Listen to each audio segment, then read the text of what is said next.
The cafe door creaked open as a cold gust of wind swept inside, carrying with it the faint scent of rain and something else. Something fragile. Every head in the quiet morning cafe turned slightly toward the entrance, where a woman stood clutching a small boy's hand.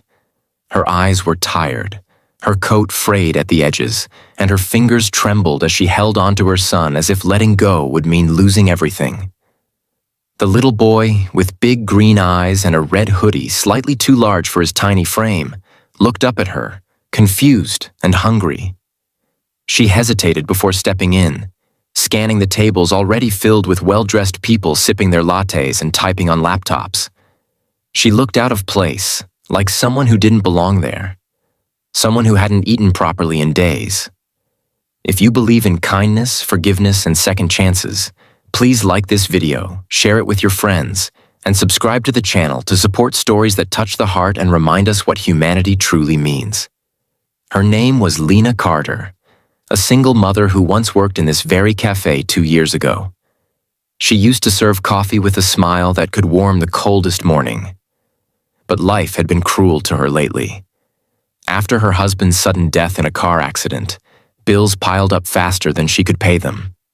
She lost her apartment, then her job, and eventually, her confidence.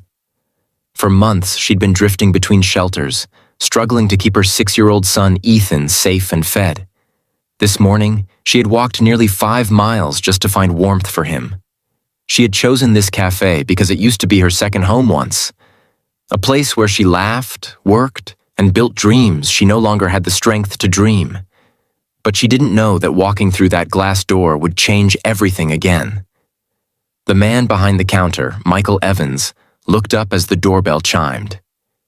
He was the cafe manager now, neatly dressed in a crisp white shirt and black vest. He was reviewing receipts when he saw her, and his world froze. His hand stopped mid-air, his lips parted slightly, and the color drained from his face. "Lena?" he whispered, too softly for anyone else to hear. She didn't notice him at first. Her voice was trembling as she spoke to one of the waiters near the counter. "Please," she said quietly, "we just need a little time inside.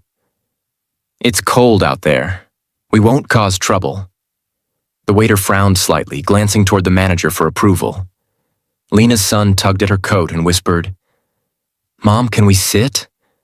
My legs hurt." The desperation in his little voice shattered something inside her. She felt the sting of humiliation burning behind her eyes. The waiter was about to say something dismissive when Michael suddenly stepped forward. His face was pale, his expression unreadable. He walked closer until he stood just a few feet away from her. His voice, when it came out, was barely a whisper. "Lena Carter?" Lena froze. She looked up, confusion in her eyes. Then her face softened with shock. "Michael?" she breathed, her voice cracking slightly. She hadn't seen him since she left this cafe 2 years ago after her husband's death. Back then, Michael was just an assistant manager, a kind man who always believed in her. He blinked, struggling to find words. The cafe fell silent for a few seconds as they stared at each other. He could see the exhaustion on her face, the way her shoulders drooped under invisible weight. Her eyes told 1,000 untold stories. "Please don't throw us out," she said suddenly, her voice breaking. "We just needed a place to sit for a while. I don't have money right now, but I'll leave if—" But Michael didn't let her finish. "No," he said softly, shaking his head. "You're not going anywhere." He turned to the waiter, his tone suddenly firm. "Set a table for them, by the window, and bring something warm. Soup maybe, and hot chocolate for the boy." The waiter blinked, surprised. Lena looked at him, her eyes wide. "Michael, you don't have to." "I want to," he interrupted gently. "Please sit down." As she guided Ethan to the table, tears welled in her eyes. She hadn't expected kindness. Not here. Not now. They sat quietly by the window as the waiter placed steaming bowls before them. Ethan's eyes widened when he saw the food. He looked at his mom uncertainly, and she nodded softly. He began to eat, slowly at first, then with the hunger of a child who hadn't eaten properly in days.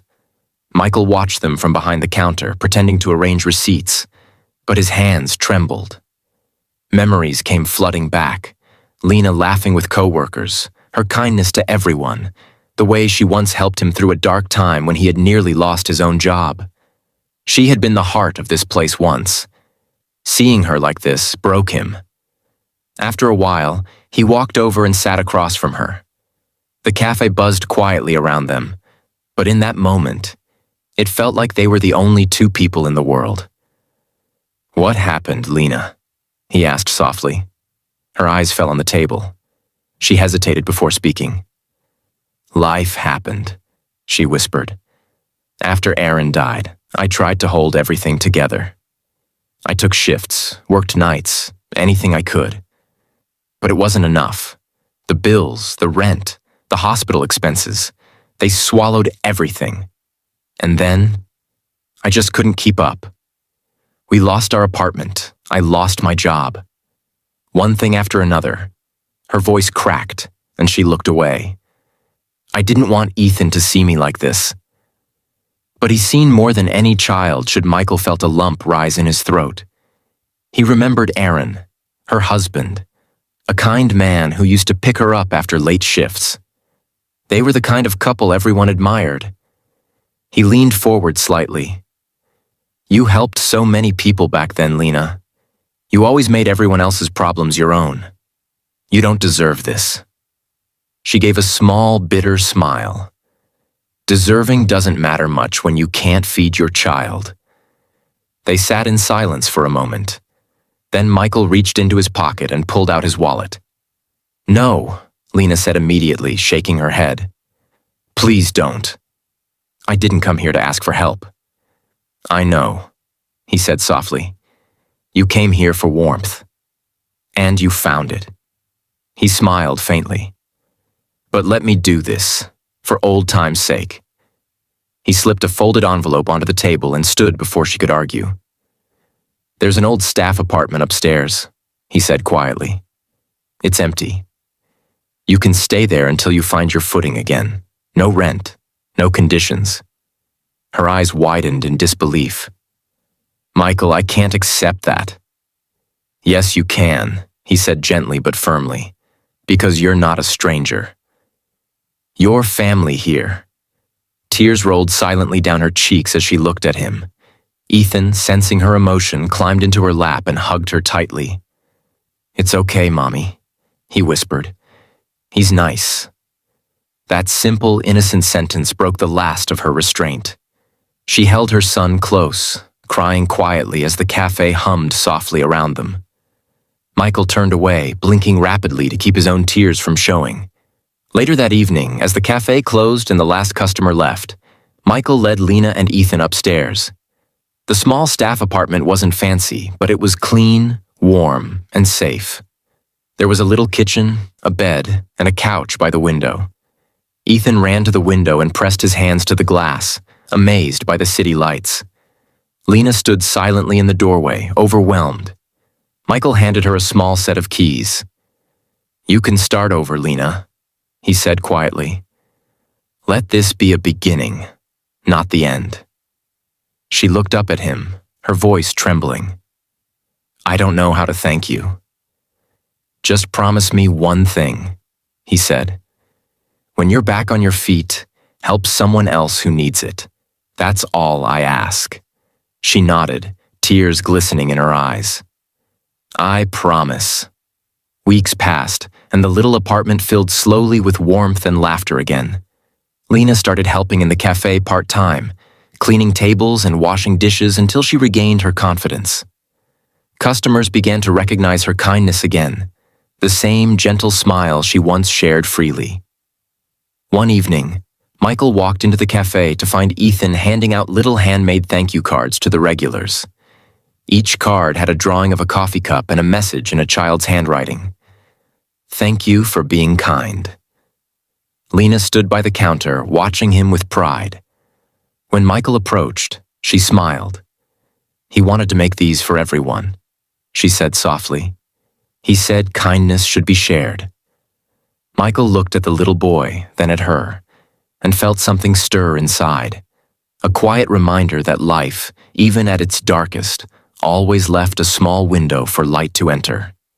If this story touched your heart, please like, comment, and share this video to spread kindness. Subscribe to our channel for more stories that restore faith in humanity and remind us that compassion still exists.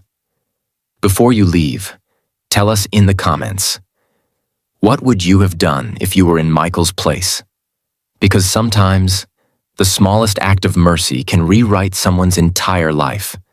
And that day, in a small cafe on a cold morning, a woman who had lost everything found not